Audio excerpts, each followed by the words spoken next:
dans toute l'histoire de l'humanité, dans aucun pays du monde, on ne peut faire une révolution économique et politique si on n'a pas créé une bourgeoisie nationale. Donc, comment créer? Qu'est-ce qu'il faut pour créer cette bourgeoisie tant criée ou décriée? Qu'est-ce qu'il faut véritablement? Elle est en création à Abidjan. Depuis 2002, je crois que les milliardaires sortent des terres comme des cacahuètes. Mais ces milliardaires-là, le vrai débat qui va avoir lieu, c'est après la guerre. Le vrai problème que tout homme qui veut faire le changement dans un pays du tiers-monde a, c'est lorsque l'impérialisme s'en va, qui prend la place des opérateurs économiques étrangers. Parce qu'en partant, ils vont saboter toute l'économie du pays, comme ils l'ont fait en Guinée-Conakry. Donc, il faut aujourd'hui en Côte d'Ivoire créer une nouvelle race de bourgeois.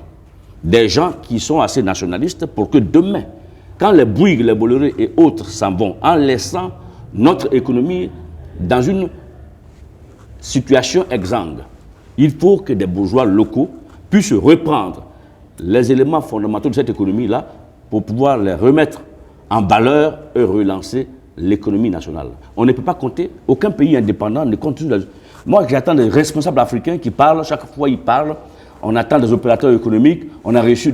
Aucun pays dans le monde ne peut se développer sur la base des opérateurs étrangers qui viennent investir dans un pays qui n'est pas le leur. Donc, dans tout pays, avant qu'on ait lutte pour l'indépendance, il faut déjà qu'on comptabilise combien de personnes dans ce pays-là ont l'argent pour que le jour où on prend l'indépendance, les opérations financières pour l'investissement viennent de cette bourgeoisie avec laquelle on peut discuter, trouver un pacte.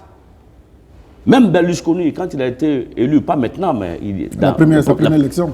La première des décisions qu'il a prises, c'est de lancer un appel à tous les Italiens qui sont aux États-Unis et ailleurs pour qu'ils ramènent l'argent qu'ils ont acquis, ils s'en foutent de comment ils ont acquis l'argent, qu'ils ramènent l'argent, l'État prend 1%, le reste, ils n'ont qu'à créer des emplois pour que les Italiens travaillent. C'est ça qui se passe aujourd'hui en Côte d'Ivoire. C'est vrai, le petit peuple souffre. On dit, mais on ne sait pas où les réformateurs vont à l'argent. Mais ce que nous, on constate, c'est que de 2002 à maintenant, on peut au moins compter quelque chose comme 150 voire 200 milliardaires à partir de la refondation. Maintenant, le vrai problème est de savoir si, quand nous sortons de la guerre, est-ce que ces milliardaires vont créer des emplois? S'ils ne créent pas des emplois, alors là, ils vont nous trouver devant. Ok.